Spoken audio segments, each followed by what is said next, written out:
2 মাসের সফরে আজ লন্ডন যাচ্ছেন খালেদা জিয়া। আসতে পারে গুরুত্বপূর্ণ সিদ্ধান্ত, ঢাকায় ফিরে সহায়ক সরকারের রূপরেখা। বড় দুই জোটের বাইরে নতুন আরও একটি জোট গঠনের উদ্যোগ থাকছে মুক্তিযুদ্ধের পক্ষের দলগুলো, উদ্দেশ্য আসন্ন নির্বাচন।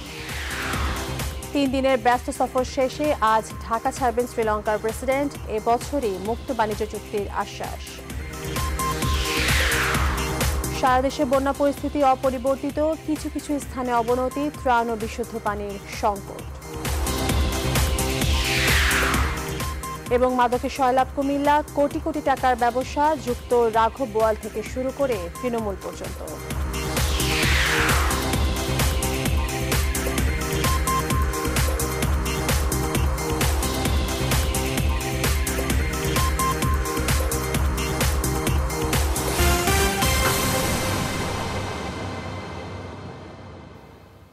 স্বাগত নিউজ 24 সংবাদের সাথে আছে আমি তাবাসসুম আহমেদ। দেখছিলেন শিরোনাম, এবার জানাবো পুরো সংবাদ। প্রায় 2 মাসের জন্য আজ লন্ডন সফরে যাচ্ছেন বিএনপি চেয়ারপারসন খালেদা জিয়া। কারণ হিসেবে চিকিৎসার কথা বলা হলেও নির্বাচনকে সামনে রেখে তার এই সফরেই নির্ধারিত হতে পারে দলের গতিপথ, ভবিষ্যৎ পরিকল্পনার রোডম্যাপ। দলটির সিনিয়র নেতারা অবশ্য বলছেন এই সময়টুকু দলের চলমান গতি ধরে রাখাই তাদের প্রধান কাজ। মারুফুর রহমানের প্রতিবেদন। বিএনপি চেয়ারপারসন বেগম খালেদা জিয়া লন্ডনের উদ্দেশ্যে রওনা হবেন 15 জুলাই সন্ধ্যায়। তাকে স্বাগত জানাতে যুক্তরাজ্য বিএনপি সভা করলেও সবকিছু তদারকি করছেন দলের senior vice chairman Tarique Rahman. Khaleda জিয়ার লন্ডন সফরে তার চোখের ও পায়ের চিকিৎসা হবে। তবে এই সফরে বিশেষ গুরুত্ব পাবে নির্বাচনকে সামনে রেখে দলের কর্মপরিকল্পনার রোডম্যাপ সহ বেশ কিছু সিদ্ধান্ত। বিএনপির স্থায়ী কমিটির সদস্য ব্যারিস্টার মওদুদ আহমেদ বলেছেন, রাজনৈতিক বিষয় থাকাটা খুবই স্বাভাবিক। উনি একজন রাজনীতিবিদ, একটা বিশাল রাজনীতি দলের উনি নেত্রী, সভানেত্রী। উনি যেখানেই যাবেন সেখানেই তো রাজনীতি নিয়েই যাচ্ছেন।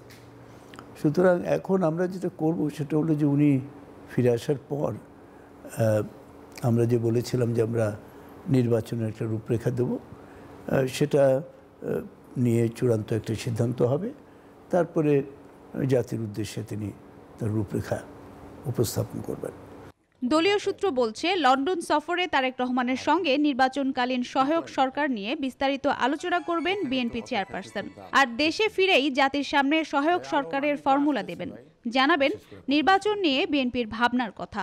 স্থায়ী কমিটির এই সদস্যও স্বীকার করলেন, লন্ডন আর নির্বাচন কেন্দ্রিক আলোচনা বিএনপির এখন অন্যতম এজেন্ডা। ভবিষ্যতের যে আমাদের নেতৃত্বে দিবেন সেটা অলমোস্ট সেটেল, সবাই জানি। তার প্রতি আমাদের একটা আগ্রহ আছে, তার কথা আমরা শুনতে পারি না, জানতে পারি না, তার মতামতও আমরা সরাসরি পাই না। সেক্ষেত্রে স্বাভাবিক কারণে একবার মা হিসাবে, আরেকটা হলো উনি নেত্রী হিসাবে, সেখানে তো কিছু কথা আদান প্রদান, কোনো বিষয়ে কিছু অজ্ঞাত বিষয় আছে, কিছু জ্ঞাত বিষয় আছে, সেগুলো নিয়ে আলোচনা হবে, এটাই তো স্বাভাবিক। এবং সেখানে একটু শেয়ার হলে পার্টির চেয়ারপারসন নিজেও একটু রিল্যাক্স ভোগ করতে পারবেন। তো সব কিছু মিলেই গুরুত্বপূর্ণ। বিএনপির সিনিয়র নেতারা বলছেন, আগামী জাতীয় নির্বাচনের আগে এটাই হতে পারে খালেদা জিয়ার শেষ লন্ডন সফর। মারুফুর রহমান, নিউজ 24, ঢাকা। দেশে দুটি বড় রাজনৈতিক জোটের বাইরে মুক্তিযুদ্ধের পক্ষের দলগুলোকে নিয়ে আলাদা নির্বাচনী জোট গঠনের পরিকল্পনা করছে জোটের বাইরে থাকা অন্য দলগুলো। বৃহস্পতিবার জাতীয় সমাজতান্ত্রিক দলের সভাপতি আসম আব্দুর রব এই তথ্য জানান। শুক্রবার রাতে উত্তরার বাসায় বিভিন্ন দলের নেতাদের উপস্থিতিতে পুলিশের অভিযানের নিন্দাও জানান তিনি। তহিদ শান্তকে সঙ্গে এনে বিস্তারিত জানাচ্ছেন আফরিন আনোয়ার। বৃহস্পতিবার রাতে উত্তরায় জাতীয় সমাজতান্ত্রিক দলের সভাপতি আসম আব্দুর রবের বাসায় ডিনার পার্টিতে যোগ দেন আওয়ামী লীগ ও বিএনপি নেতৃত্বাধীন জোটের বাইরে থাকা বেশ কয়েকটি রাজনৈতিক দলের শীর্ষ নেতারা। তারা হলেন সাবেক রাষ্ট্রপতি ও বিকল্পধারা বাংলাদেশের সভাপতি ডক্টর AQM বদরুদ্দোজা চৌধুরী, দলের যুগ্ম মহাসচিব মাহিবি চৌধুরী, নাগরিক ঐক্যের আহ্বায়ক মাহমুদুর রহমান মান্না, বাসদের সাধারণ সম্পাদক কমরেড খালিকুজ্জামান, ওয়ার্কার্স পার্টির একাংশের নেতা সাইফুল হক, গণফোরামের president member advocate Subrata Chowdhury. এ সময় আসম আব্দুর রবের বাসায় অভিযান চালায় পুলিশ। ঘটনার তীব্র নিন্দা জানান তিনি। দেশ স্বাধীন করছি, বাসার ভিতরে আমি চার দাওয়াত দিতে পারবো না, এটার পারমিশন নিতে হবে সরকারের কাছে, পুলিশের কাছে। এটা তো আমি আশা করি না। রাজনীতি, এই সরকার তো রাজনীতি করতে দেবে না, রাজনীতি করতে দিতে চাচ্ছে না। গায়ের জোরে, ক্ষমতার বলে, অস্ত্র জোরে ক্ষমতা থাকতে চাচ্ছে। আমার কথা হলো মিটিং যদি হয় তো মিটিং তো করতে দিতে হবে। সাংবিধানিকভাবে গণতান্ত্রিক পদ্ধতিতে একটা দেশে বিরোধী রাজনৈতিক দল তো মিটিং করবে। নিউজ 24-এর সঙ্গে আলাপকালে আসম আব্দুর রব ও সুব্রত চৌধুরী জানান, নির্বাচন সামনে রেখে জোট গঠনের পরিকল্পনা তাদের আছে। জোটের ডিনার পার্টিতে অংশ নেওয়া রাজনৈতিক দলগুলোর অংশগ্রহণ থাকবে বলেও জানান আসম আব্দুর রব। না, আমরা তো দীর্ঘদিন থেকে একটা তৃতীয় রাজনৈতিক শক্তির আমরা বহিঃপ্রকাশ। দুই জোটের বাইরে বাকি দেশপ্রেমিক গণতান্ত্রিক শক্তি, প্রগতিশীল, অসাম্প্রদায়িক, মানে স্বাধীনতার পক্ষে যারা, তাদেরকে নিয়ে আমরা একটা জোট করার চেষ্টা করতেছি। ধারাবাহিকভাবে এই দুই জোটেই তো পর্যায়ক্রমে ক্ষমতায় ছিল, সুতরাং মানুষ তাদের উপর ত্যক্ত বিরক্ত। তারা যে অঙ্গীকার নিয়ে, যে প্রতিশ্রুতি নিয়ে ক্ষমতায় যায়, পরে কাজটা করে উল্টাটা। যে বর্তমান সরকারের কাছ থেকে এটা আমরা আশা করি নাই। যারা মুক্তিযুদ্ধের কথা বলে ক্ষমতায় গিয়েছে, আদর্শের কথা, বঙ্গবন্ধু স্বপ্নের কথা বলে, কিন্তু এখন দেখছি তারা ঠিক উল্টাটা করছে। তবে নির্বাচনে তারা কোনো মহাজোটের অংশ হবে কিনা সে সিদ্ধান্ত এখনই নয় বলেও জানান তিনি। আফরিন আনোয়ার, নিউজ 24, ঢাকা।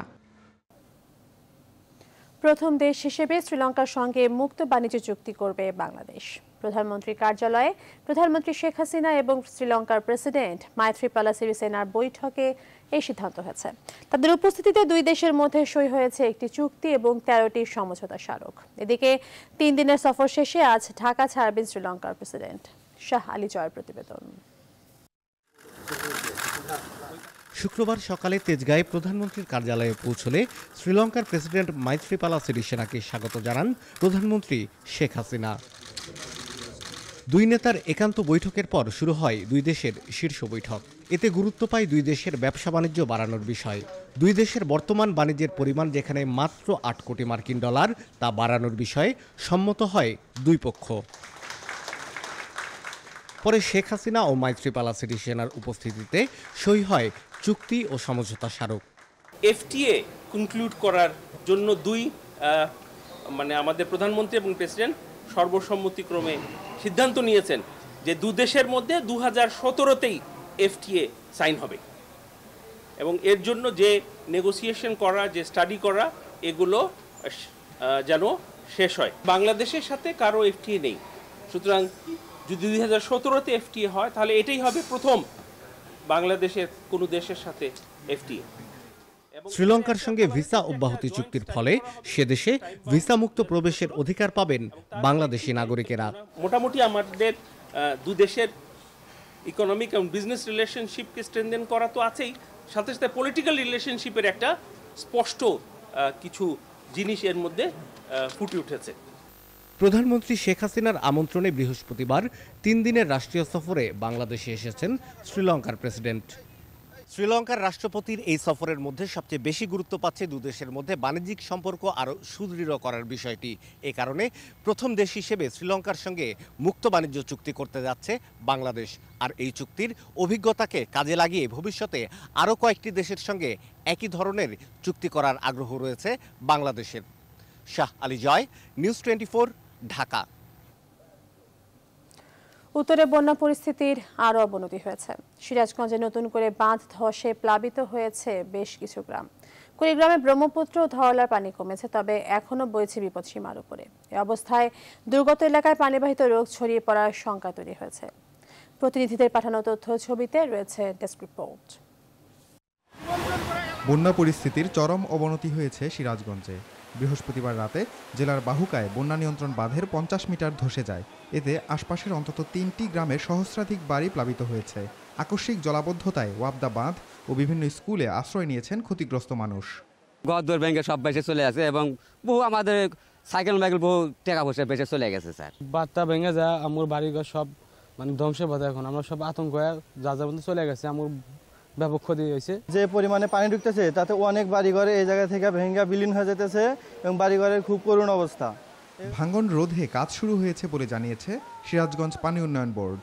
রাতেই আমরা 2টার থেকে কাজ শুরু করেছি। বাংলাদেশ সেনাবাহিনীর 11 ইঞ্জিনিয়ার ব্যাটালিয়ন পানি উন্নয়ন বোর্ড যৌথভাবে কাজ করছেন। আমরা আশা করি 3 থেকে 4 ঘন্টার মধ্যে এই যে ব্রিজ হয়েছে এটা আমরা ক্লোজ করে দিতে পারবো। গাইবান্ধায় বানের পানিতে তীব্র ভাঙন দেখা দিয়েছে ব্রহ্মপুত্র অববাহিকায়। এরই মধ্যে বেশ কিছু ঘরবাড়ি ও পাকা স্থাপনা পানিতে বিলীন হয়েছে। আতঙ্কিত মানুষ ঘরবাড়ি ছেড়ে আশ্রয় নিয়েছেন উঁচু জায়গায়। কুড়িগ্রামে ব্রহ্মপুত্র ও ধরলার পানি কমলেও বেড়েছে দুধকুমর নদীর পানি। জেলার 7 উপজেলায় নতুন করে প্লাবিত হয়েছে অন্তত 35টি গ্রাম। কিছু এলাকায় সরকারি ত্রাণ পৌঁছালেও প্রত্যন্ত এলাকার মানুষ তা পাননি। দেখেন মনে করো ধারে নিয়ে বাড়ির যে সব কিছু ভাঙি চুরি যাবে, ঘরও যে কখন চলে যাবে ধারতে বলা যায় না। কলার গাছের ঘুর বানিয়ে যাতায়াত করি, এর মধ্যে নিম্বা চেয়ারম্যান কোনো খোঁজ করে। টাঙ্গাইলে যমুনার পানি বাড়ায় 3 উপজেলার নিচু এলাকার কয়েক হাজার পরিবার পানিবন্দী হয়ে পড়েছে। এসব এলাকায় অপ্রতুল ত্রাণের কারণে খেয়ে না খেয়ে দিন পার করছে মানুষ। চুলা মুলা ভেঙে গেল গা, আমরা কোনো খানা দানা পাক করতে পারি না, খাইতে পারি না। আমার কোনো কুল কিনারা নাই। সরকার যদি কোনো উদ্যোগ নেয় তাহলে আমাদের হয়তো কোনো গতি হইতে পারে, না হলে আমার নদীতেই বাড়তে হবে। বগুড়ায় যমুনার পানি না বাড়লেও দুর্ভোগ বেড়েছে মানুষের। গেল 2 দিনে অন্তত 450 পরিবার বাড়িঘর হারিয়ে বাঁধে আশ্রয় নিয়েছে। এসব জায়গায় বিশুদ্ধ পানি ও খাবারের সংকট দেখা দিয়েছে। এছাড়া রোগ ব্যাধি ছড়িয়ে পড়ার আশঙ্কাও দেখা দিয়েছে। জামালপুরের বন্যা দুর্গত শতকরা 70% মানুষের ঘরবাড়ি নষ্ট হয়েছে। রাস্তায় কিংবা বাঁধের ওপরই চলছে অনেকের প্রতিদিনের জীবনযাপন। ঘরে খাবার নেই পর্যাপ্ত ত্রাণ, আছে শুধু অনাহার আর পানির সঙ্গে যুদ্ধ। স্থানীয় জনপ্রতিনিধিরাও সত্যতা স্বীকার করে দাবি তুলছেন ত্রাণের পরিমাণ ও পরিধি বাড়ানোর। শেখ জালালের ক্যামেরায় বিস্তারিত আশিকুর রহমান শ্রাবণের প্রতিবেদনে, সঙ্গে ছিলেন তানভীর আজাদ মামুন। প্রতিদিনই বাড়ছে যমুনার পানি। কারো তোয়াক্কা না করেই সেগুলো ডোবাচ্ছে নতুন নতুন গ্রাম, তলিয়ে যাচ্ছে স্বপ্ন আর সুখের ছোট্ট সংসারগুলো।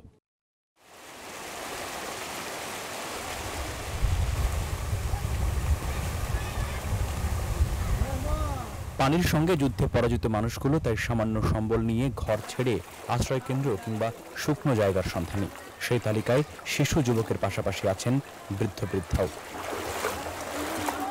কোন রকম জল ডিঙিয়ে শুষ্কতার পথে তারা, মানুষের সাথে পাল্লা দিয়ে পিঁপড়ারাও নিরাপত্তার খোঁজে। থাকার ঘর পড়ে গেছে, পাকার ঘর পড়ে গেছে, পরে বাঁশ খুঁড়ে দিয়ে হানা দিয়েছে এলাম। আশ্রয় খুঁজে পেতে ব্যর্থ মানুষগুলো জমা হয়েছেন কিছুটা শুকনো রাস্তায়। সেখানেই চাল বাছা, রান্নাবান্না। কিন্তু রান্নাও রোজ হয় না, কারণ আর্থিক সঙ্গতি নেই তাদের। যারা কিছু একটা জোগাড় করেছেন তারা নিচের বন্যার পানিকে অগ্রাহ্য করেই অন্ন তুলছেন মুখে। বন্যা পীড়িত মানুষের একটি অংশ রাস্তার ধারে সেই মানুষগুলোকেই কাস্টমার বানিয়ে টুকটাক ব্যবসা করছেন। সেখান থেকেও রোজগার সামান্য, অভাবের সাথে মোকাবেলায় খুবই দুর্বল। সংসার কিভাবে চলে আপনাদের বন্যার মধ্যে রাস্তার উপরে?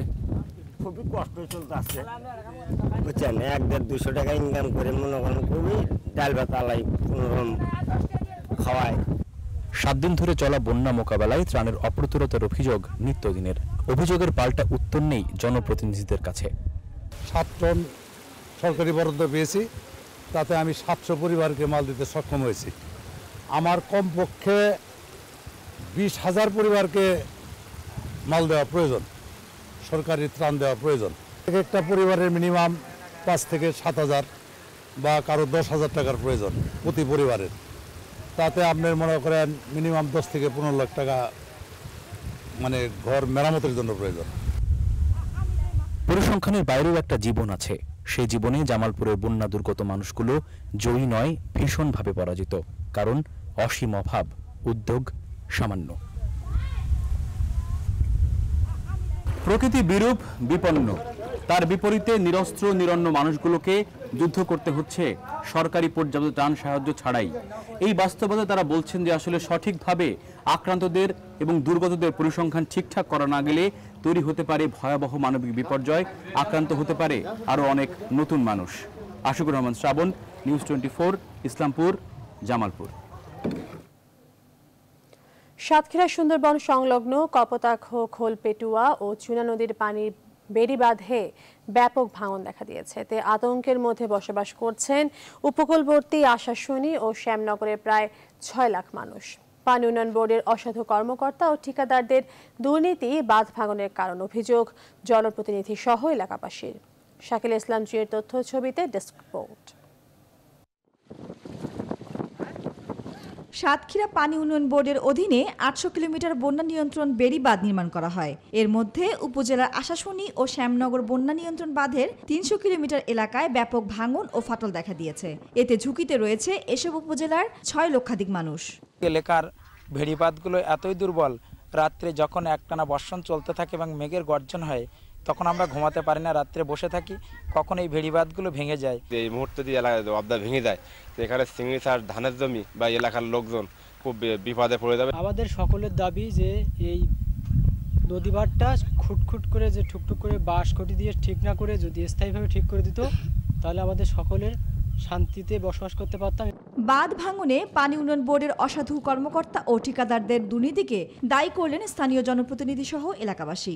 পানি উন্নয়ন বোর্ডের কিছু ঠিকাদারের গাফিলতির কারণে যথাসময়ে কাজগুলো সম্পন্ন হচ্ছে না। এ ব্যাপারে আমি মন্ত্রীর সঙ্গে কথা বলেছি। মন্ত্রী মহোদয় আমাকে আশ্বস্ত করেছেন যে সাতক্ষীরার যে সমস্ত ঝুঁকিপূর্ণ বেড়িবাঁধ রয়েছে সাতক্ষীরা অঞ্চলে সেগুলো যাতে ঠিকাদাররা যথাসময়ে সম্পন্ন করে। তবে অচিরেই বাঁধ নির্মাণ করার কথা জানালেন পানি উন্নয়ন বোর্ডের এই কর্মকর্তা। পোলটা পণ্যের জন্য আমাদের একটা প্রকল্প হাতে নেওয়া হয়েছে। এই প্রকল্পটা যদি অনুমোদন হয় তাহলে আমরা এটা সংস্কার করতে পারবো এবং পোলটা পাসের জন্য জায়গা অর্থায়নে একটা প্রকল্প প্রণয়নের কাজ চলছে। এই কাজটা দিয়ে প্রকল্পের বাস্তবায়ন আমরা এই পোলটা পাসটা আমরা পুনর্বাসন করতে পারবো। প্রাকৃতিক দুর্যোগ মোকাবেলায় দ্রুত টেকসই বাঁধ নির্মাণের দাবি স্থানীয়দের। মাদকের সয়লাভ কুমিল্লা। কোটি কোটি টাকার ব্যবসা করছে কুমিল্লার মাদক ব্যবসায়ীরা। রাঘব বোয়াল থেকে তৃণমূল পর্যন্ত মাদকের ব্যবসায় লিপ্ত কুমিল্লার হাজার হাজার মানুষ, কেউ ইচ্ছায় কেউ আবার অনিচ্ছায়। প্রশাসন বলছে তারা মাদক ব্যবসা বন্ধের চেষ্টা চালাচ্ছে, তবে সাধারণ মানুষের অভিযোগ প্রশাসনও পায় লাভের ভাগ, তাই বড় ব্যবসায়ীরা ধরা পড়ে না, বন্ধ হয় না ব্যবসা। মোশাররফ হোসেন সেলিমের তোলা ছবিতে আরো জানাচ্ছেন অন্তরা বিশ্বাস। ছোট্ট টিনের ঘর, এখানেই থাকা, এখানেই শিরিনের মাদকের ব্যবসা। কুমিল্লার কাটাবিল এলাকার শিরিন শুরুতে চাইতেন না মাদক ব্যবসা করতে, কিন্তু মাদক বিক্রি না করলে নেশাগ্রস্ত স্বামী নির্যাতন করত। বাধ্য হয়ে শুরু করলেও এখন এটি তার পেশা। নিজেও নেশা করেন। নেশাগ্রস্তদের অনেকেই তার ঘরে এসে মাদক খান। এখন সবচেয়ে জনপ্রিয় বাবা নামের মাদক। আমার এই মায়ের কদিন পুকুর রায় একটু অত্যাচার করে, আমার ঘরে একটু বইতে দেয় কিন্তু বাসায় বইতে দেয় না, কারণ শিরিনের মতো কুমিল্লায় এমনি আরও অজস্র ঝুপড়ি ঘরে দোকানে মাদকের ব্যবসা করেন অনেকে।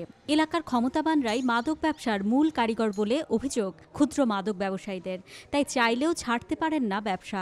অবশ্য ক্ষমতার বদল হলে ছাড়তে পারেন কেউ কেউ। দেলোর কমিশন ফোন যেটা আমার তারপর পুলিশের কাছে যায়, তখন তো পুলিশে কাঁদছে দেলোর মেম্বারের কথা শুনে, এরপর গেলে হিয়ান থেকে ফিরে তো বাধ্যই আবার ব্যবসা করি। আবার যদি ব্যবসা কম হয়েছে তো আবার পুলিশ দিয়ে দৌড়া হয়তো ফিরে।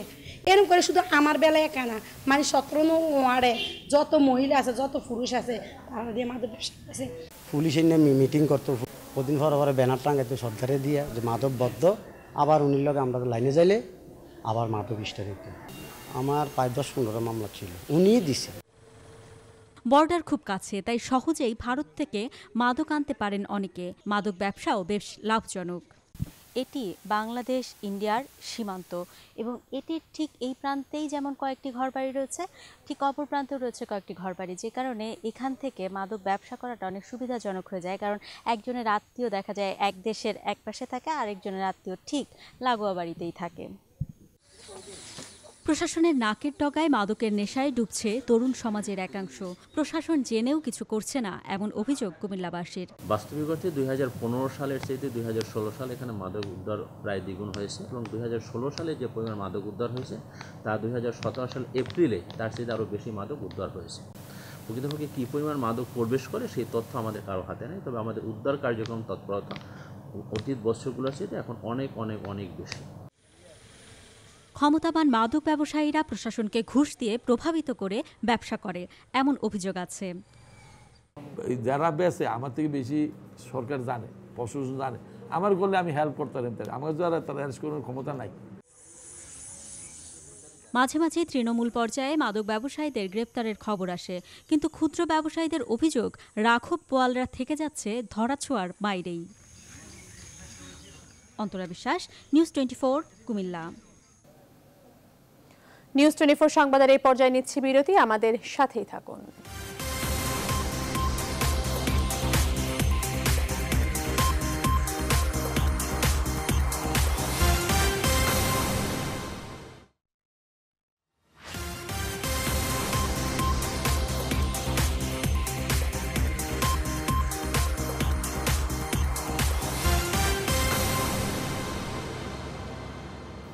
বিরতির পর আবারও স্বাগত, আপনারা দেখছেন নিউজ 24 সংবাদ। চট্টগ্রামের সীতাকুণ্ডে অজ্ঞাত রোগে নতুন করে আক্রান্ত হয়েছে কয়েক শিশু। শুক্রবার সকালে ত্রিপুরা পাড়ার 7 শিশুকে হাসপাতালে ভর্তি করা হয়। অভিভাবকরা বলছেন বিশুদ্ধ পানি না পেয়ে ঝর্ণার পানি খাওয়ায় অসুস্থ হয়েছে শিশুরা। এই ঘটনায় এখনও আতঙ্কিত দুর্গম ওই এলাকার মানুষ। নয়ন বড়ুয়া জয়ের তথ্যচিত্রে ডেস্ক রিপোর্ট। সীতাকুণ্ডের দুর্গম এলাকা সোনাইছড়ির ত্রিপুরা পাড়ায় প্রতিদিনই বাড়ছে শিশু রোগীর সংখ্যা। বৃহস্পতিবার 6 শিশু ভর্তির পর শুক্রবার সকালে আরও 7 জনকে হাসপাতালে নেওয়া হয়। অভিভাবকদের ধারণা পাহাড়ি ছড়া এবং ঝর্ণার পানি এই রোগের কারণ। ফ্যাক্টরি থেকে বিষাক্ত পানি নালা কাটি দিয়ে বার করে দেওয়ার সময় সময় ওই সরার পানি বিশুদ্ধ হয়ে যায়। ওই পানি খাই আমরা মানে কি এখন সন্দেহ করতেছে রোগ বাড়ি যাইতেছে। পানিটা ভালো না, পানিটা কালো, ওই এবার তো আর ব্যবহার গরম করে। এতে আতঙ্ক কাটছে না দুর্গম এলাকার মানুষের। আমরা খুব আতঙ্কি আছে, পরে আবার অথবা হতে পারে আমাদের 9 জন শিশু মারা গেছে। তবে এলাকার উন্নয়নে নলকূপ বসানো সহ বেশ কিছু পদক্ষেপ নেওয়া হয়েছে বলে জানিয়েছেন সোনাইছড়ি ইউপি চেয়ারম্যান। আমরা নলকূপ বসানোর সিদ্ধান্ত ইতিমধ্যে নিয়েছি। জরুরি ভিত্তিতে যে নলকূপটা বর্তমানে আছে ওটাকে সংস্কার করে দিলেই পরে ওরা ভালো পানি পেয়ে যাবে। এদিকে চট্টগ্রামের সিভিল সার্জন জানিয়েছেন হাসপাতালে ভর্তি শিশুদের বেশিরভাগেরই শারীরিক অবস্থার উন্নতি হয়েছে। আজকে কয়দিন এখানে এদেরকে আমরা মোটিভেট করতে পারছি, এরা এগুলা নেবে বলছে। এখন এরা বলছে যে আসলে আমরা ভুল করেছি, যদি প্রথম দিন রোগগুলির কথা জানাতো, এলাকাবাসী জানতো, আমরা জানতাম, তাহলে এই 9টা বাচ্চা মারা যেত না। প্রাথমিকভাবে পুষ্টিহীনতাকে অজ্ঞাত এই রোগের কারণ বললেও মূল কারণ অনুসন্ধানে কাজ করছে 3 সদস্যের বিশেষজ্ঞ দল। এবার ফার্স্ট সিকিউরিটি ইসলামী ব্যাংক অর্থ বাণিজ্যের সংবাদ।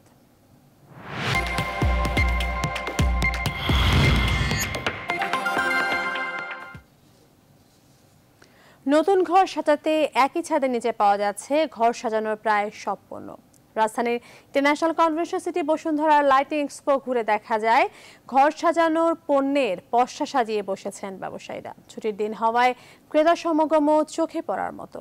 মেলার খবর জানাচ্ছেন সুলতান আহমেদ। ঘর সাজানোর কথা ভাবছেন যারা, তাদের জন্য মনে হয় সবচেয়ে বেশি উপযুক্ত এমন এক্সপো, যেখানে মোট 110টি স্টল পসরা সাজিয়েছেন বিভিন্ন লাইট, দেশি বিদেশি টাইলস, ফার্নিচার সহ ঘর সাজানোর পণ্যে। আয়োজকরা জানান টানা দ্বিতীয়বারের এমন আয়োজনে সাড়া মিলছে বেশ। গতবারের চেয়ে এবার আমাদের অংশগ্রহণকারী কোম্পানির সংখ্যাও অনেক বেশি এবং আমরা রেসপন্সও খুব ভালো পাচ্ছি। মানুষের প্রচুর আগ্রহ, কারণ এই ধরনের ফেয়ার খুব একটা হয় না। মেলায় এসেছে নতুন নতুন প্রযুক্তিও।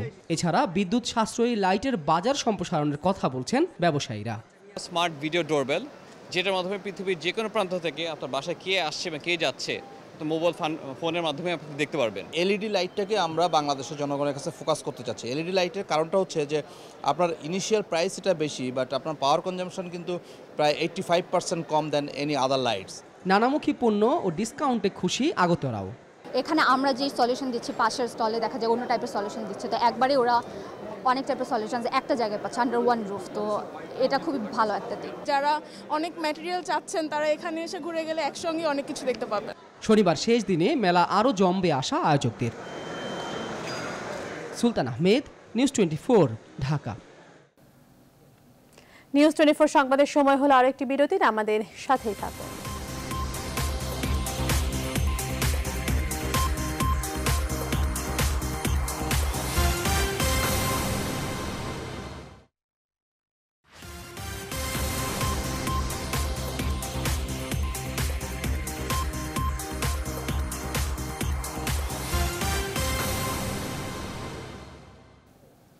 আবারও স্বাগত নিউজ 24 সংবাদে। এবার নিউজ 24 আন্তর্জাতিক।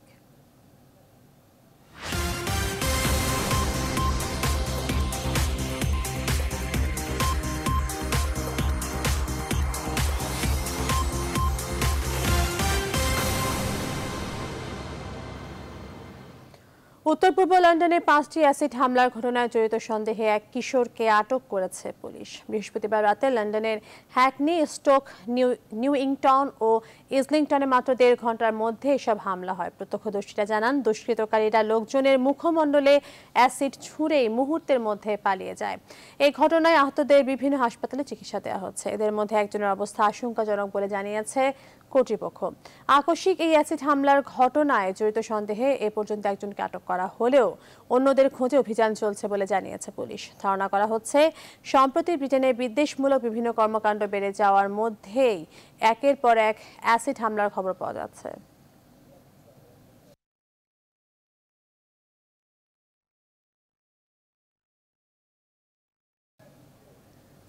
নিউজ 24 সংবাদে নিচ্ছে আরও একটি বিরতি, ফিরছি খুব শীঘ্রই।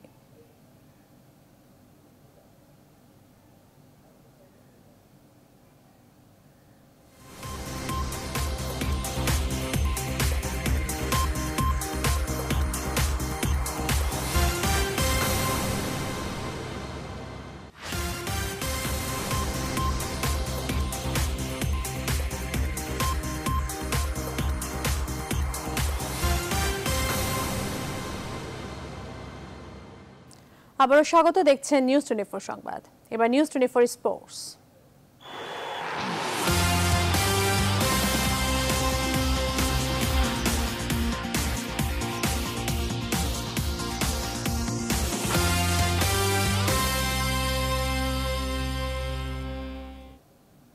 উইম্বলডনের পুরুষ এককে ফাইনালে উঠেছেন রজার ফেদেরার এবং মারিন সেলিচ। সেমিতে চেক তারকা থমাস বার্ডিচকে সরাসরি 3-0 সেটে হারিয়েছেন রজার ফেদেরার। এ জয় অষ্টম উইম্বলডনের অষ্টম শিরোপা জয়ের আরও এক ধাপ এগিয়ে গেলেন এই সুইস তারকা। প্রথম সেট টাইব্রেকারে জিতে শুরুতেই এগিয়ে যান ফেডেক্স। দ্বিতীয় সেটেও বার্ডিচের বিপক্ষে জয় টাইব্রেকে। দীর্ঘ লড়াইয়ে ক্লান্ত হয়ে পড়া চেক তারকা বার্ডিচ আর পরের সেটে দাঁড়াতে পারেননি, হেরে বসেন 6-4 গেমে। এ নিয়ে টানা দ্বিতীয়বারের মতো উইম্বলডনের সেমি থেকে বিদায় নিলেন থমাস বার্ডিচ। আর রজার এগিয়ে গেলেন নিজের অষ্টম উইম্বলডন জয়ের আরও এক ধাপ কাছে। এদিকে দিনের প্রথম সেমিতে জিতে নেন ক্রোয়েশিয়ান তারকা মারিন সেলিচ। যুক্তরাষ্ট্রের স্যাম কুয়েরিকে হারান 3-1 সেটে। প্রথম সেট নিষ্পত্তি হয় টাইব্রেকারে। দ্বিতীয় সেটে ঘুরে দাঁড়ান সেলিচ, জয় তুলে নেন 6-4-এ। পরের সেট টাইব্রেকারে গড়ালে সেখানেও জয় এই ক্রোয়েশিয়ান তারকার। শেষ পর্যন্ত চতুর্থ সেটটিও 7-5-এ নিজের করে নিলে ক্যারিয়ারের প্রথমবারের মতো উইম্বলডন ফাইনালে নাম লেখান মারিন সেলিচ। আজ নারী এককের ফাইনালে মুখোমুখি হবেন ভেনাস উইলিয়ামস এবং গার্বিন মুগুরুজা।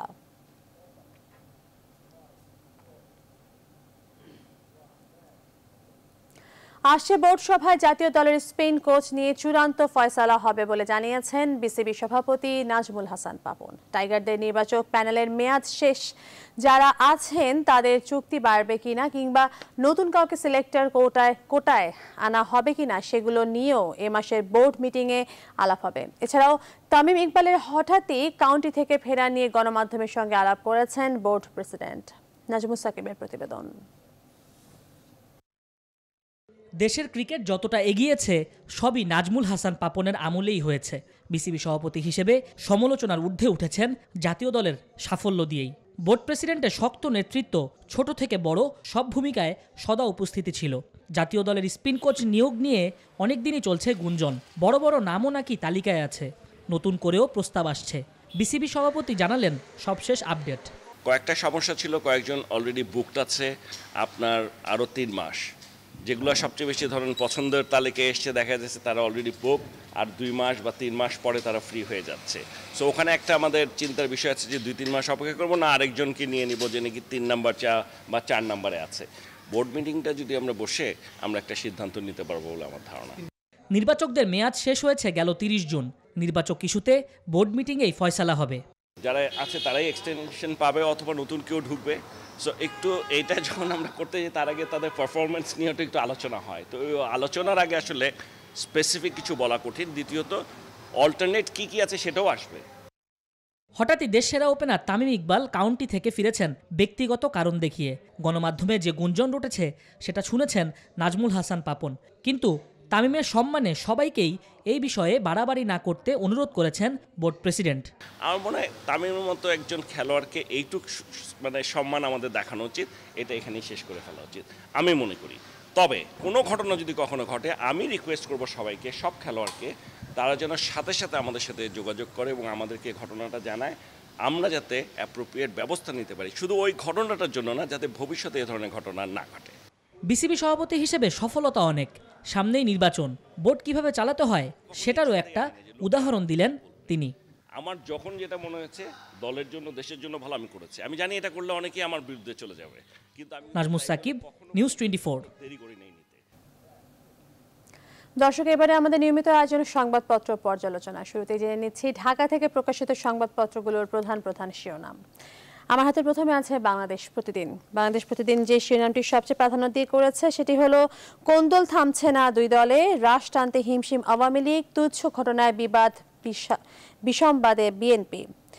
আরও শিরোনাম রয়েছে, তা হলো রাজনৈতিক দলের কর্মকাণ্ড অনুসন্ধানে নামছে ইসি। এছাড়া পাহাড়ি এলাকা নিয়ে একটি শিরোনাম রয়েছে, সেটি হলো রাত হলেই পাহাড়ে অস্ত্রের ঝনঝনানি, আতঙ্ক। দর্শক, এরপর আমার হাতে আছে কালের কণ্ঠ। কালের কণ্ঠ যে শিরোনামগুলো করেছে তার মধ্যে সবচেয়ে বেশি প্রাধান্য পেয়েছে সেটি হলো আওয়ামী লীগ বিএনপির বাইরেও জোট তৎপরতা। এছাড়া রয়েছে চট্টগ্রামে সীতাকুণ্ডে যে 9 জন শিশু মারা গেছে সেই বিষয়ে একটি শিরোনাম রয়েছে, সেটি হলো সীতাকুণ্ডে আরও 7 শিশু আক্রান্ত, 2 তদন্ত কমিটি।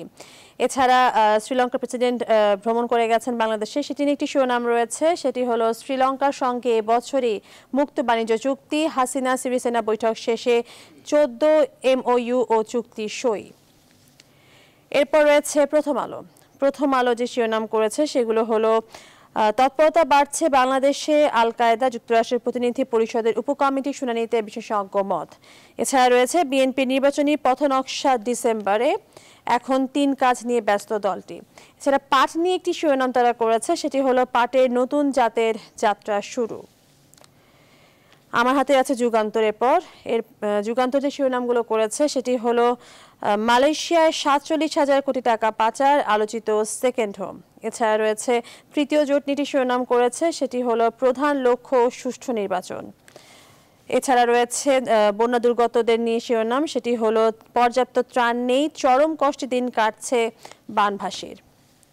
দৈনিক ইত্তেফাক রয়েছে এরপর আমার হাতে দর্শক। তারা শিরোনাম করেছে উচ্চ মাধ্যমিকের বই জিম্মি 17 প্রতিষ্ঠানের কাছে। এছাড়া শ্রীলঙ্কার প্রেসিডেন্ট ভ্রমণ করে গেছেন বাংলাদেশে, তাদের শেখ হাসিনা এবং শ্রীলঙ্কার প্রেসিডেন্টের মধ্যে যে চুক্তি এবং সমঝোতা স্মারক সই হয়েছে সে নিয়ে শিরোনাম রয়েছে, তা হলো এবছরই মুক্ত বাণিজ্য চুক্তি, শেখ হাসিনা সিরিসেনা বৈঠক, ঢাকা ও কলম্বের মধ্যে 14 চুক্তি ও MOU স্বাক্ষর। আমার হাতে এবার রয়েছে দর্শক দৈনিক জনকণ্ঠ। দৈনিক জনকণ্ঠ সবচেয়ে প্রাধান্য যে শিরোনামটিকে দিয়েছে সেটি হলো এবছরেই মুক্ত বাণিজ্য, ঢাকা কলম্বোর সম্পর্কে নতুন সূচনা। এছাড়া ভূমিধসে ক্ষতিগ্রস্তদের একটি শিরোনাম রয়েছে, সেটি হলো ভূমিধসে ক্ষতিগ্রস্তদের জন্য 10 লাখ মার্কিন ডলার বরাদ্দ। এছাড়া শিরোনাম রয়েছে মাতারবাড়ি বিদ্যুৎ প্রকল্পের কাজ পেল জাপানের সুমিতমো। দর্শক, আমার হাতে সবশেষ রয়েছে সমকাল। সমকাল যে শিরোনামগুলো করেছে সেগুলো জানাচ্ছি। সীমান্তের এপার ওপারে সক্রিয় 90 GMB। এছাড়া চিকুনগুনিয়া নিয়ে শিরোনাম তারা করেছে, সেটি হলো সমন্বয়হীনতায় চিকুনগুনিয়া পরিস্থিতির অবনতি। এছাড়া তৃতীয় জোট যে আলোচনার বিষয়টি রয়েছে সেটি নিয়ে শিরোনাম রয়েছে, তা হলো ইসির ক্ষমতা তদারকির পুনর্বিন্যাস প্রয়োজন, নির্বাচনকালীন সরকার কি ভাবছেন। দর্শক, এই ছিল ঢাকা থেকে প্রকাশিত সংবাদপত্রগুলোর প্রধান প্রধান শিরোনাম। এবারে আমরা চলে যাব চট্টগ্রামে। সেখান থেকে যোগ দিচ্ছেন চট্টগ্রাম সাংবাদিক ইউনিয়নের সভাপতি রিয়াজ হায়দার চৌধুরী। রিয়াজ, চট্টগ্রাম থেকে প্রকাশিত সংবাদপত্রগুলোর প্রধান প্রধান শিরোনামগুলো আমাদেরকে জানাবেন।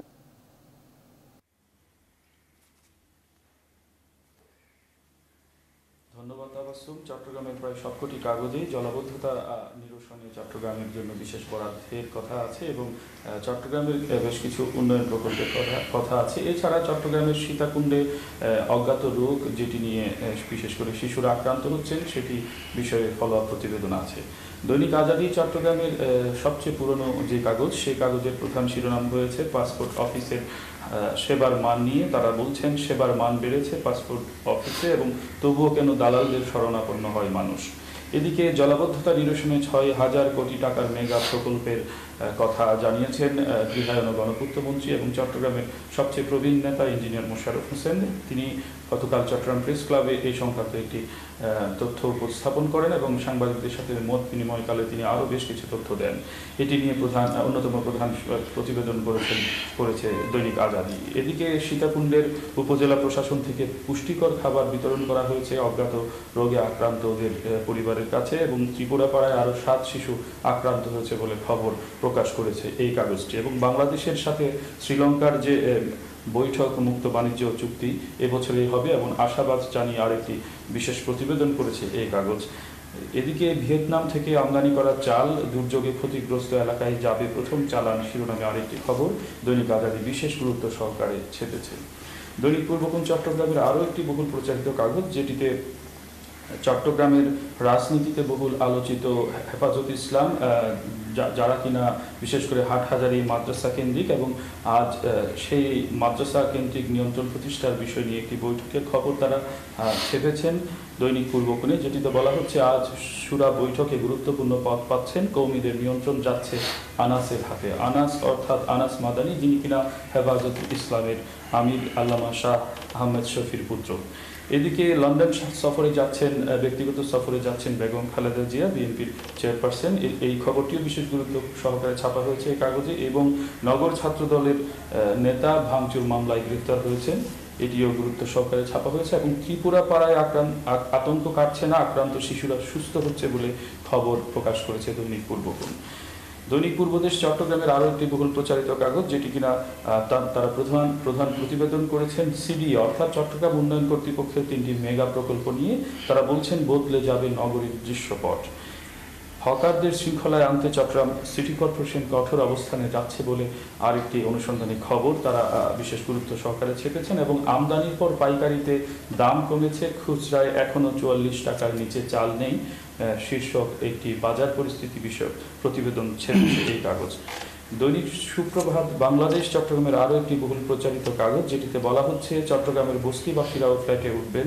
এবং চট্টগ্রাম প্রেস ক্লাবের মত বিনিময় অনুষ্ঠানে গৃহায়ন ও গণপূর্ত মন্ত্রীর বক্তব্যের বরাত দিয়ে এই তথ্যটি তারা প্রকাশ করেছেন। এবং বাংলাদেশ শ্রীলঙ্কা মুক্ত বাণিজ্য চুক্তি এই বছরেই শীর্ষক আরেকটি প্রতিবেদন তারা বিশেষ গুরুত্ব সহকারে ছেপেছেন। এবং নগর ছাত্র দলের সহসভাপতি সুমন গ্রেপ্তার শীর্ষক একটি খবরের পাশাপাশি মাংসের দাম প্রতি মাছের বাজার চড়া, সাম্প্রতিক যে বন্যা দুর্যোগ এবং পাহাড় ধসসহ নানা কারণে চট্টগ্রামের বিশেষ করে জলাবদ্ধতার কারণে চট্টগ্রামের বাজার পরিস্থিতি কেমন সেটি নিয়ে একটি অনুসন্ধানী রিপোর্ট। এবং কক্সবাজারে সাংবাদিক রুমির উপর হামলা, আটক 2 শিরোনামে আরও একটি খবর বিশেষ গুরুত্ব সহকারে ছেপেছে এই কাগজ। চট্টগ্রামের প্রধানতম কাগজগুলোর শিরোনাম ছিল এই। আমাদের সাথে এখন আলোচনায় যুক্ত হচ্ছেন প্রাসঙ্গিক আলোচনায় সালাউদ্দিন সাইম, যিনি চট্টগ্রামের একজন তরুণ সাংবাদিক এবং কাজ করছেন সুপ্রভাত বাংলাদেশের স্টাফ রিপোর্টার হিসেবে। স্বাগত জানাই আপনাকে। ধন্যবাদ নিউজ 24। আমরা সরাসরি একটু আলোচনায় চলে যেতে চাই। প্রধানতম কাগজ, যেটি সবচেয়ে পুরনো কাগজ দৈনিক আজাদী, তারা আজকে জলাবদ্ধতা নিয়ে আজকেও শিরোনাম করেছেন। 6000 কোটি টাকার মেগা প্রকল্প আসছে বলে গৃহায়ন ও গণপূর্ত মন্ত্রীর বক্তব্যের বরাত দিয়ে এই কাগজে বলা হয়েছে। এবং গণপূর্ত মন্ত্রী আরও বলার চেষ্টা করেছেন একটি সমন্বিত পরিকল্পনা নেওয়া হবে, বিচ্ছিন্ন কিছু হচ্ছে না। সামনের দিনগুলোতে নিঃসন্দেহে একটি সূচিবদ্ধ পরিকল্পনার আওতায় জলাবদ্ধতার যে সংকট সেটি দূর করা হবে। আপনি কেমন মনে করছেন একজন তৃণমূলের সংবাদকর্মী হিসেবে? আমি মনে করছি এটা চট্টগ্রাম নগরবাসীর জন্য এটা একটা সুখবর এবং এটা সরকারের একটা ইতিবাচক পদক্ষেপ। আমরা জানি যে চট্টগ্রাম নগরীর 60 লাখ নগরীর এটা একটা প্রধানতম সমস্যা, জলাবদ্ধতাটা। এটা নিয়ে ইতিমধ্যে বিভিন্ন আলোচনা সমালোচনা হচ্ছে, বিশেষ করে যে জলাবদ্ধতা নিয়ে। তো মন্ত্রী মহোদয় ইঞ্জিনিয়ার মোশাররফ হোসেন যেটা গতকালকে চট্টগ্রাম প্রেস ক্লাবে যেটা বলেছেন 6000 কোটি টাকার যে মেগা প্রকল্পটা, আমি মনে করি এই প্রকল্পটা যদি বাস্তবায়ন হয় তাহলে নগরবাসীর যে দুর্ভোগটা দীর্ঘদিনের এটা সুফল হয়ে আনবে যদি প্রকল্পটা ওঠা সম্ভব। হ্যাঁ। আর আরেকটা বিষয় হচ্ছে আমরা জানি যে ইতিমধ্যে বিগত সিটি কর্পোরেশনের 3টা মেয়র 324 কোটি টাকা এই জলাবদ্ধতার পেছনে খরচ করেছেন। তো আমরা সেই হিসাবে আশা রাখি সরকারের এই উদ্যোগটা যে ৬,০০০ কোটি টাকার যে প্রকল্প জলাবদ্ধতা, চট্টগ্রামের জলাবদ্ধতা নিরসনে, তো আশা করছি এই প্রকল্পটা যদি বাস্তবায়ন হয় তাহলে এই নগরবাসীর দীর্ঘদিনের যে দুর্ভোগটা সেটা কাটিয়ে ওঠা সম্ভব হবে। একটু অন্য প্রসঙ্গে যেতে চাই, বিশেষ রোগ যেটি অজ্ঞাতনামা রোগ বলে বলা হচ্ছে সীতাকুণ্ডে, আপনি এই রোগ নিয়ে রিপোর্ট করেছেন বলে আমি জানি। বিশেষ রোগের আসলে উৎপত্তির কারণ কিংবা সর্বশেষ পরিস্থিতি সম্পর্কে যদি একটু জানাতেন। এটা গতকালকে আরও 60 জন রোগী শিশু ভর্তি হয়েছে চট্টগ্রাম মেডিকেল কলেজ হাসপাতালে। এ পর্যন্ত এটা 58 জন, সম্ভবত 58 জন শিশু ভর্তি হয়েছে। গতকালকে আমি এ বিষয়ে চট্টগ্রামের সিভিল সার্জনের সাথে কথা বলেছিলাম। তিনি আমাকে জানালেন, যেটা আসলে আমাদের সবারই জানা দরকার, বলা হচ্ছে গতকালকে যারা আক্রান্ত হওয়ার কথা এরা আসলে আক্রান্ত না। তিনি আমাকে যেটা বললেন সিভিল সার্জন, এরা জ্বর, সর্দি, কাশি নিয়ে ভর্তি হয়েছে। আশঙ্কা থেকে হয়তো এসেছেন। আশঙ্কা বলতে যারা ভর্তি হয়েছেন যে 58 জন, আমি যতটুকু গতকালকে খবর নিয়েছি, এরা সবাই অনেকটা আশঙ্কামুক্ত। কেবল চট্টগ্রাম মেডিকেল কলেজ হাসপাতালে আইসিইউতে যে 2 জন শিশু ভর্তি আছে তারা আশঙ্কাজনক। আরেকটা যেটা, চট্টগ্রাম মেডিকেল কলেজ হাসপাতালের শিশু বিভাগের অধ্যাপক জনাব নাসিরউদ্দিন মাহমুদ আমাকে একটা কথা বলেছেন যে এখন যেসব শিশুকে ভর্তি করা হচ্ছে তারা কিন্তু আক্রান্ত না। এই ভাইরাসটা অঘাত যে রোগের কথা বলা হচ্ছে, এই ভাইরাসটা উনি বলেছেন যে একটা নির্দিষ্ট সময় পর্যন্ত একটা ভাইরাস সংক্রমণ হয়ে থাকে। তো এখন অন্য কারো বা ওই পল্লীতে, সীতাকুণ্ডের ওই ত্রিপুরা পল্লীতে অন্যান্য বাসিন্দা যারা আছে তাদের মধ্যে এই অঘাত রোগটা এখন অন্য কারো সংক্রমণ হওয়ার সম্ভাবনা নেই বলছেন। আর যেটা আমরা জানি, গতকাল পর্যন্ত ছিলেন চট্টগ্রাম মেডিকেল কলেজ হাসপাতালে ঢাকার রোগতত্ত্ব সরকারি সংস্থা বিশেষজ্ঞ যে টিমটি চট্টগ্রামে এসেছে, তারা তো 3 দিন এখানে অবস্থান করেছেন। গতকালকেও তারা রক্তের নমুনা সংগ্রহ করেছেন এসব শিশুদের। তো সিভিল সার্জন যেটা জানালেন, 4-5 দিনের মধ্যে এটার যে তারা কি অজ্ঞাত রোগটা কি এটার কারণটা নিশ্চিত করতে পারবে। যদিও এখন বলা হচ্ছে যে এটা তাদের দীর্ঘদিনের পুষ্টিহীনতা, অপুষ্টির শিকার হওয়াতে তারা এই রোগে আক্রান্ত হয়েছে, এটা তাদের প্রাথমিক ধারণা। বিশেষজ্ঞ টিমের যিনি প্রধান এই মুখ্য কর্মকর্তা, প্রাথমিক ধারণা করেছেন যে অপুষ্টির শিকার, পুষ্টিহীনতার কারণে তারা এই রোগে আক্রান্ত হতে পারে। আমরা এখন যদি একটু প্রসঙ্গ পাল্টে যাই অন্য প্রসঙ্গে, ধরেন চট্টগ্রামে যে বিএনপির কমিটি হলো, আপনি রাজনীতি নিয়েও একজন অনুসন্ধানী প্রতিবেদক হিসেবে অনেক লিখেছেন। বিএনপির যে কমিটি, সেই কমিটি নির্বাচনমুখী রাজনীতিতে কি পরিমাণ প্রভাব ফেলতে পারে বা কেমন সফল হতে পারে বলে মনে করছেন? অনেকদিন ধরেই তো নানা বিতর্কে আটকে ছিল কমিটি। 275 সদস্যের নগর বিএনপির যে কমিটিটা ডিক্লেয়ার করেছে কেন্দ্র থেকে, এখানে বলা হচ্ছে, তারা নেতারাই বলছেন, নগর বিএনপির নেতারা সবাইকে খুশি করতে গিয়ে তারা ডাউস কমিটিটা করছেন। তো এখন দেখা গেল এই 275 সদস্য বিশিষ্ট কমিটি করার পর নগরীর 8টা থানা কমিটি ভেঙে দিয়ে নতুন কমিটি ডিক্লেয়ার করেছে। কিন্তু এই কমিটিটা কেন্দ্র করে এখন নেতাকর্মীদের মধ্যে খুব উত্তেজনা সৃষ্টি হয়েছে। অনেকে বিক্ষোভ করতেছেন। থানা কমিটির বিভিন্ন যারা পদবঞ্চিত কাঙ্ক্ষিত পদ পাননি, তো দেখা যাচ্ছে তারা আসলে যে উদ্দেশ্যটা নিয়ে এই কমিটিটা করেছে, সামনে নির্বাচন, আন্দোলন, কিন্তু এখন দেখা যাচ্ছে নেতাকর্মীদের মধ্যে অনেকে কোন্দল কি আরো বেড়ে গেছে? কোন্দল অবশ্যই বেড়েছে, তাদের মধ্যে একটা খুব পুঞ্জীভূত হয়েছে। তো হয়তো সামনে যদি নগর বিএনপির কোনো কর্মসূচি হয়, আমরা দেখব আসলে তার বহিঃপ্রকাশটা এটা ঘটতে পারে। যেহেতু ইতিমধ্যে থানা কমিটিকে কেন্দ্র করে এবং চট্টগ্রাম মহানগর বিএনপির যে 275 সদস্য বিশিষ্ট কমিটিটা হয়েছে, এই কমিটিটা নিয়েও কিন্তু নেতাকর্মীদের মধ্যে একটা আছে, অসন্তোষ আছে। আওয়ামী লীগের যদি আমি কমিটির কথা জিজ্ঞেস করি, আওয়ামী লীগের কমিটি আছে পূর্ণাঙ্গ, কিন্তু তারপরেও আভ্যন্তরীণ বিরোধ আছে এবং কখনো কখনো প্রকাশ্য সেই বিরোধের সূত্রপাত ঘটে। বিশেষ করে ছাত্রলীগ মাঠ পর্যায়ে অনেক ছাত্রলীগের বিরুদ্ধে অনেক অভিযোগ। এই সামগ্রিকভাবে নির্বাচনমুখী আওয়ামী পরিবারকে আপনি কিভাবে দেখেন? না, আমি মনে করি নির্বাচনকে সামনে রেখে বিএনপি যেখানে কোন্দলের বৃত্তে বন্দী, সেখানে আওয়ামী লীগ চট্টগ্রামে ইতিমধ্যে চট্টগ্রাম মহানগর, চট্টগ্রাম উত্তর জেলার দুটি প্রতিনিধি সম্মেলন হয়েছে। এগুলা অত্যন্ত শান্তিপূর্ণ সুশৃঙ্খলভাবে তারা প্রতিনিধি সভাটা করেছে এবং কালকে চট্টগ্রাম দক্ষিণ জেলা আওয়ামী লীগের একটা প্রতিনিধি সভা আছে। তো আমি যেটা দেখেছি, চট্টগ্রাম মহানগর উত্তর জেলা আওয়ামী লীগের যে প্রতিনিধি সম্মেলন হয়েছে, এই সম্মেলনের আগে চট্টগ্রাম মহানগর এবং উত্তর জেলা আওয়ামী লীগের নেতাদের মধ্যে যে একটা বিরোধ ছিল, এটা অনেকটা ম্যাজিকের মতো কাজ করেছে তাদের বিরোধটা নিরসন হওয়ার প্রতিনিধি সম্মেলনকে সামনে রেখে।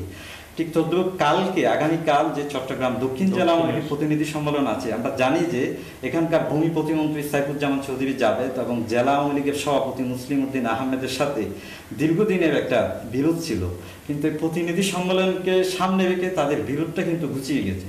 তো সেখানে দেখা যাচ্ছে বিএনপি যেখানে আগামী নির্বাচনকে কেন্দ্র করে বা তাদের আন্দোলনকে সামনে রেখে যেখানে কোন দলের ভিত্তিবন্দি, সেখানে আওয়ামী লীগ কিন্তু আগামী নির্বাচনকে সামনে রেখে, আমি চট্টগ্রামের কথাই বলছি, তিনটি সাংগঠনিক জেলায় তারা কিন্তু অবশ্যই এটি একটি আশাব্যঞ্জক খবর, কিন্তু আওয়ামী লীগের যারা মন্ত্রী এমপি তাদের কারোর সাথে তৃণমূলের সংযোগ নেই বলে বলা হচ্ছে, এটি আসলে কতটুকু সত্য? তৃণমূলের নেতা কর্মীদের সাথে আসলে এটা হলো যে তাদের তো এখন কর্মসূচি যেগুলো হচ্ছে, কেন্দ্র ঘোষিত কর্মসূচি হচ্ছে, বর্ধিত সভা, ওয়ার্কিং কমিটির সভাগুলো হচ্ছে, কিন্তু থানা ওয়ার্ড পর্যায়ে কেন্দ্র ঘোষিত তাদের যেসব কর্মসূচিগুলো, ওইগুলো থানা ওয়ার্ড পর্যায়ে হয় না। যেটা কিছুদিন আগে আমাকে চট্টগ্রামের নগর আওয়ামী লীগের সাধারণ সম্পাদক সিটি মেয়র জনাব আজমল নাসির উদ্দিন বলেছেন যে আমাদের তৃণমূল পর্যায়ে সাংগঠনিক ভিত্তি দুর্বল, তৃণমূল নেতাকর্মীরা সাংগঠনিক কোনো কর্মসূচিতে অ্যাক্টিভ নেই। তো এটা সেটির কি অন্যতম একটি কারণ হতে পারে যে যারা সংসদ সদস্য নির্বাচিত হয়েছেন তারা তৃণমূলকে নিরুৎসাহিত করেছেন নানা কারণে?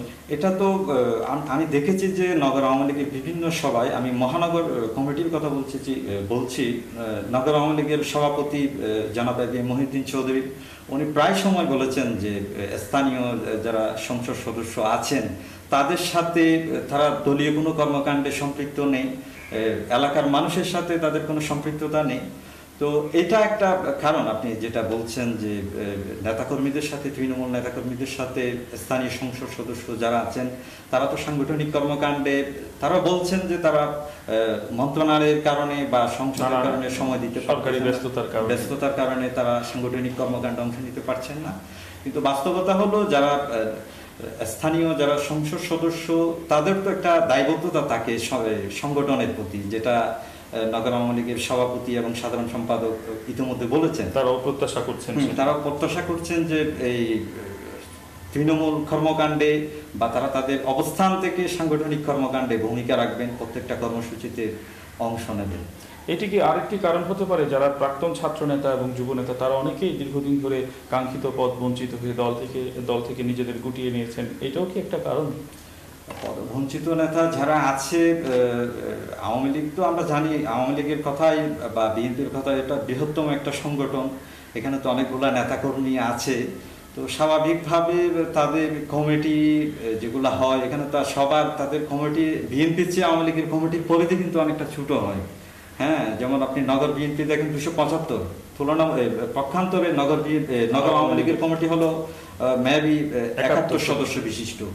তো সেক্ষেত্রে কমিটির পরিধি ছোট হওয়ার কারণে প্রত্যেক নেতাকর্মীর আসলে কমিটির পদে আসাটা সুযোগ হয়ে ওঠে না। একটু খানিকটা হেফাজত প্রসঙ্গে যেতে চাই, আমরা অত্যন্ত সংক্ষেপে এটা শেষ করতে চাই। হেফাজতের বিশেষ করে কওমিদের নিয়ন্ত্রণ যাচ্ছে আনাসের হাতে, শীর্ষক একটি খবর আছে আজকে যে বিষয়টা, এটা হেফাজতের যেটা মূল ঘাঁটি ওদের মাদ্রাসা, হাটহাজারী মাদ্রাসায়, এখানে হাটহাজারী মাদ্রাসার একটা শোরা কমিটির বৈঠক আছে, ওখানে মাদ্রাসার পরিচালক পদে শোরা কমিটির আজকে একটা সিদ্ধান্ত হবে।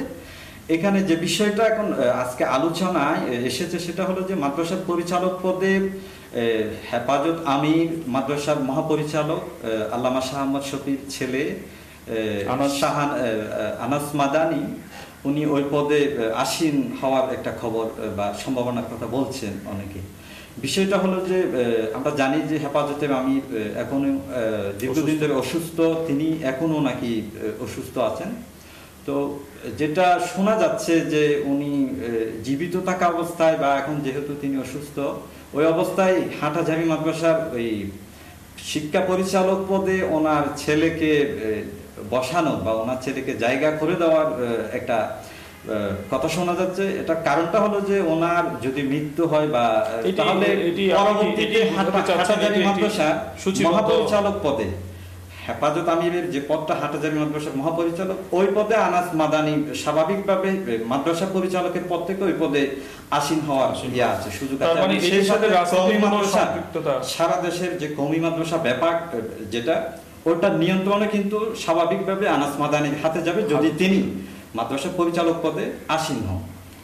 ধন্যবাদ আপনাকে। প্রিয় দর্শক, এতক্ষণ আমরা চট্টগ্রামের প্রধানতম কাগজগুলোর শীর্ষ শিরোনাম নিয়ে কথা বলছিলাম। আমাদের সাথে প্রাসঙ্গিক আলোচনায় যুক্ত হয়েছিলেন চট্টগ্রামের দৈনিক সুপ্রভাত বাংলাদেশের স্টাফ রিপোর্টার সালাউদ্দিন সাইম। আমরা কথা বলছিলাম চট্টগ্রামের রাজনীতি নিয়ে, বিশেষ করে চট্টগ্রামের জলাবদ্ধতা এবং চট্টগ্রামের উন্নয়ন কর্মকাণ্ড নিয়ে, চট্টগ্রাম বিএনপির নির্বাচনমুখী রাজনীতি এবং চট্টগ্রাম আওয়ামী লীগের আভ্যন্তরীণ গোন্দল ছাপিয়ে তারা কেমনটি নির্বাচনমুখী রাজনীতিতে সম্পৃক্ত এবং ক্ষমতাসীন দলের মন্ত্রী এবং সংসদ সদস্যদের সাথে তৃণমূলের যোগসূত্র আদৌ কেমন, এবং হেফাজত পরিচালিত হাটহাজারী মাদ্রাসা, যেটি হেফাজত ইসলামের সাংগঠনিক প্রধানতম চুক্তি, সেটির শুরা কমিটির বৈঠক নিয়েও আমরা খানিকটা আলোকপাত করেছি। আমরা এখন চট্টগ্রামের স্টুডিওতে এই আলোচনা শেষে আমরা ফিরে যেতে পারি আমাদের কেন্দ্রীয় স্টুডিওতে।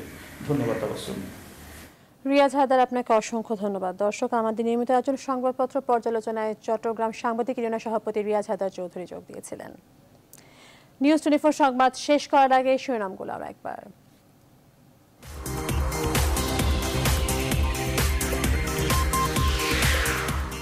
2 মাসের সফরে আজ লন্ডন যাচ্ছেন খালেদা জিয়া। আসতে পারে গুরুত্বপূর্ণ সিদ্ধান্ত, ঢাকায় ফিরে সহায়ক সরকারের রূপরেখা। বড় দুই জোটের বাইরে নতুন আরও একটি জোট গঠনের উদ্যোগ, থাকছে মুক্তিযুদ্ধের পক্ষের দলগুলো, উদ্দেশ্য আসন্ন নির্বাচন। 3 দিনের ব্যস্ত সফর শেষে আজ ঢাকা ছাড়বেন শ্রীলঙ্কার প্রেসিডেন্ট। এবছরই মুক্ত বাণিজ্য চুক্তির আশ্বাস। সারা দেশে বন্যা পরিস্থিতি অপরিবর্তিত, কিছু কিছু স্থানে অবনতি, ত্রাণ ও বিশুদ্ধ পানির সংকট। এবং মাদকে সয়লাভ কুমিল্লা, কোটি কোটি টাকার ব্যবসা, যুক্ত রাঘব বোয়াল থেকে শুরু করে তৃণমূল পর্যন্ত।